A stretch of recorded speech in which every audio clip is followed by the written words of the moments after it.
Bonjour à tous, ici Michael pour mon vlog numéro 4. Ici, je suis euh, encore fatigué. J'ai eu une grosse soirée hier. Le fait de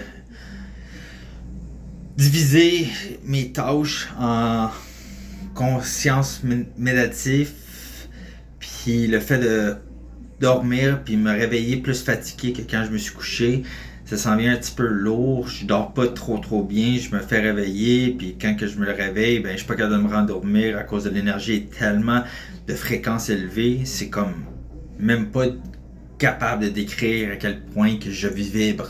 Je suis en harmonie avec tout ce qui est autour de moi, puis le plus que je poste, le plus que j'ai de la misère à concevoir ce qui se passe. Mon corps est capable d'en prendre, puis ça fait 2 ans que c'est de même. Puis à chaque fois qu'il y a de la grosse dispersion de réseau, d'énergie, de mouvement envers quelque chose que je vais peut-être première foncer comme un malade.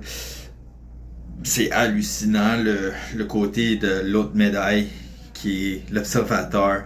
Et je me mets sur votre point de vue, puis je me vois aller avec les cernes, puis je vois que ma fatigue est là, mais je suis pas tanné, je suis pas fatigant, puis c'est c'est tout le temps un cycle semblable, mais là c'est vraiment la plus haute fréquence et ça dure le plus longtemps parce que je sais que si cette fréquence-là c'est là, c'est pour m'amener à m'entraîner envers quelque chose d'encore mieux.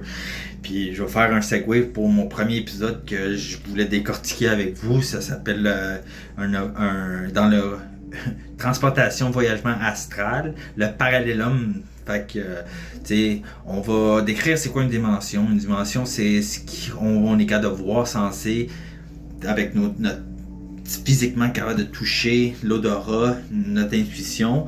Tout ça est à partir de les dimensions qu'on constraint comme la gravité, le temps, la distance, la perception, la profondeur et le contraste. Fait que moi j'avais la première épisode ou la première voyagement astral que j'ai eu, je suis arrivé sur une terre mosaïque, tout en train de craquer partout, comme ça faisait longtemps qu'il n'y avait pas plu. Fait que, tu sais, je me rappelle de ça, je marchais, puis il y avait des nuages qui bougeaient comme un brouillard un petit peu, tu sais, quasiment une machine à fumer. Et je marchais, tout à coup, je vois un être familier, quelqu'un, c'est un dinosaure rouge, version bébé, puis c'est comme je le savais c'était qui. Je l'ai suivi, puis tout à coup, j'arrive sur une grande table ronde, énormément d'autres êtres ancêtres et très anciens. Je suis arrivé là, puis tout à coup, ils ont voté pour mon existence, mais c'était pas une existence libre, c'était une existence pour garder le contrôle et la balance parfaite des deux volcans. Un volcan, c'était la noirceur et l'obscurité de chaque personne et chaque ombre qu'on est comme individu et nos êtres sur les autres plans d'existence. Puis le volcan bleu, c'est la beauté, le lien divin qu'on a dans tous nos êtres et notre lumière. Parce qu'on est naturellement bien et bonasse comme individu quand on est naissant. C'est juste la façon que nos valeurs puis nos morales se sont traduites de génération à génération précédente de la nôtre. Fait qu'en ce moment, j'étais un peu bouleversé quand que j'ai eu parce que j'ai mal interprété le rêve. Mais c'était vraiment quelque chose d'autre, encore de plus ancien quand ils ont voté pour mon existence. Et ça, je vais vous partager avec ça pendant plus tard dans cette série. Mais une fois qu'ils ont voté, j'ai comme eu une réaction, puis je suis tourné de bord, puis je suis parti. Après ça, quelques soirs plus tard, entre les REM de télécommunication, la télé et ma série streaming sur Disney+, j'écoutais It's Always Sunny in Philadelphia et tout à coup c'était un synchronisme hallucinant que l'épisode au complet était basé sur mes pensées, une riposte, une réplique parfaite, autant synchronique là, à même pas un milliseconde d'intervalle, c'était instantané, puis là, j'ai dû déménager de cette maison-là. Puis Puis avant de déménager, il y avait comme un locker dans le sous-sol au fond. Fait que quand tu descends les marches, tu tournais à gauche, puis tu avais la grandeur du sous-sol, puis au fond, tu avais le locker. Tout à coup, il y avait juste une lumière allumée, c'était dans le locker. Et le locker était avec une porte cadenas.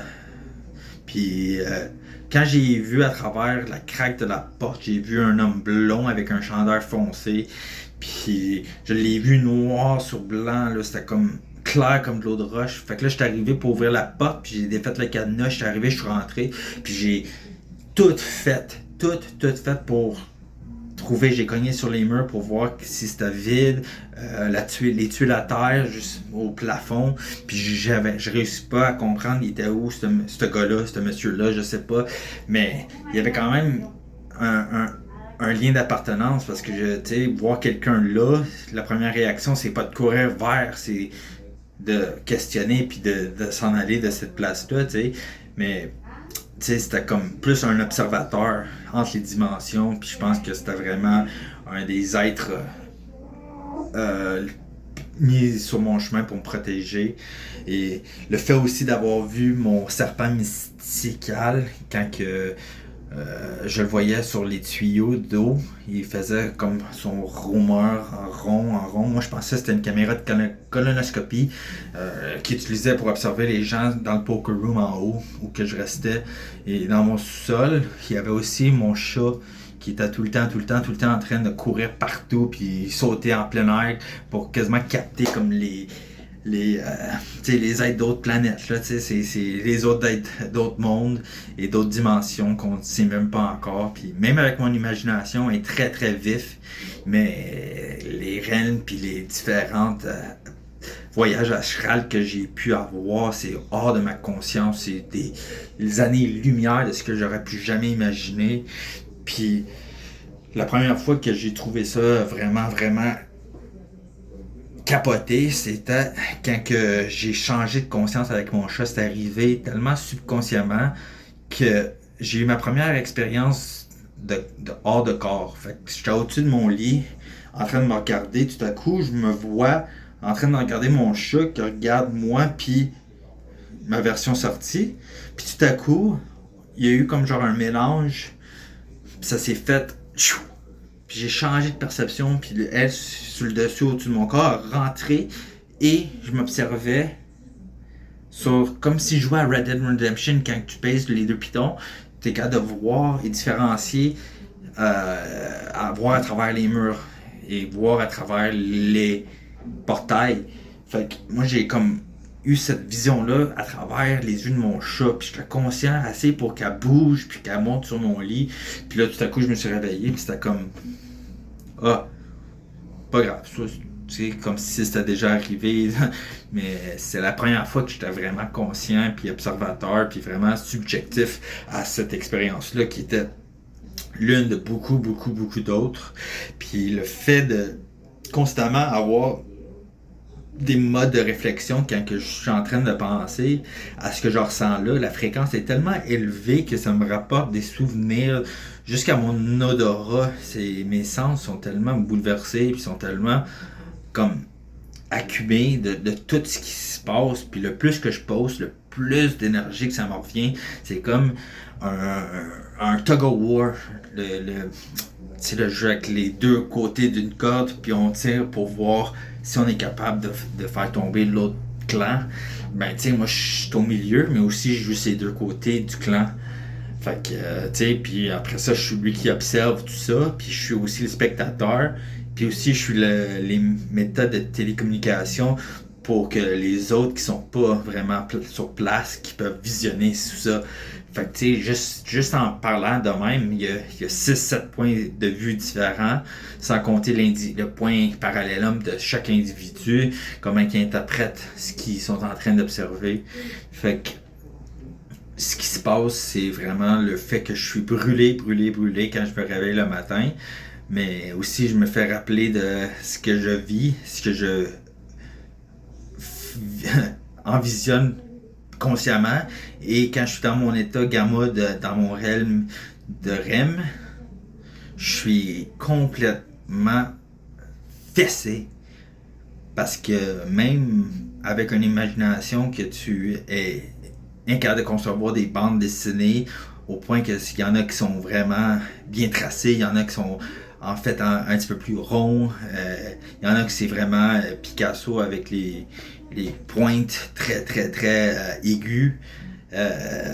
Tu sais, c'est tout des personnes différentes, puis des êtres, puis tu sais, si moi je suis capable de le faire, puis de visionner à distance, puis d'être capable de me se rappeler de mes expériences hors corps, de tout ce qui se passe, incluant quand que je suis au pays des merveilles dans mes rêves, versus dans mon univers multiverse. Métaverse aussi, tout est connecté, puis dans tous les modes de télécommunication, quand on pense à ça, la télétransportation, la télécommunication, la télémédia, c'est la plateforme la plus facile pour tout nous connecter, puis c'est comme notre internet est quantifié en sorte que ça soit en être physique seulement. Fait que tu sais, penser que les particules se touchent de un à l'autre, instantané, c'est plus que ça. Ça se divise et se revise et se redivise en fragments instantanés partout dans tous nos plans. Fait que, tu sais, quand tu te fermes les yeux et tu es capable d'envisionner, avoir des visions où certaines choses paraissent un petit peu trop, tu sais, ça dépend. Tu fais juste shifter un peu ta réalité en conscient, mais t'es subconscient, inconscient de tous les points de vue. Puis je sais que ça revient un peu lourd, mais si on pense à ça, il y a moi qui vous regarde, il y a vous qui regardez, puis il y a moi qui me regarde à travers s'il y aurait une personne derrière moi. Fait que je m'envisionne dans la cabine téléphonique, qui se regarde dans la caméra, puis qui reflète ce qu'on voit sans ça reflète. Fait que tu sais, juste là 6 points de vue, 7 points de vue, 8 points de vue, parce que c'est un miroir qui rebondit tout le temps. Comme si tu doublais le contraste sur une page, puis c'est toutes les couches divers. Comme si tu vas de 0 à 100, tu le bouges, puis ça va de 90, 80, 70. Puis chaque bon 10 est une perception différente, mais tout ça simultanément la même photo. Alors ici était Michael pour vlog numéro 4, chemin vers les Illuminati. J'espère que vous avez apprécié cet épisode et un petit peu de décortication. Et vous pensez pas plus que ça de moi sans penser que je suis fou. Même moi je me trouve un petit peu dans un emplacement humble parce que c'est pas tout le monde qui peut avoir toute cette conscience et grippe sa réalité sans concevoir et céder quelque chose à son retour. Merci pour ça et passez une très belle journée.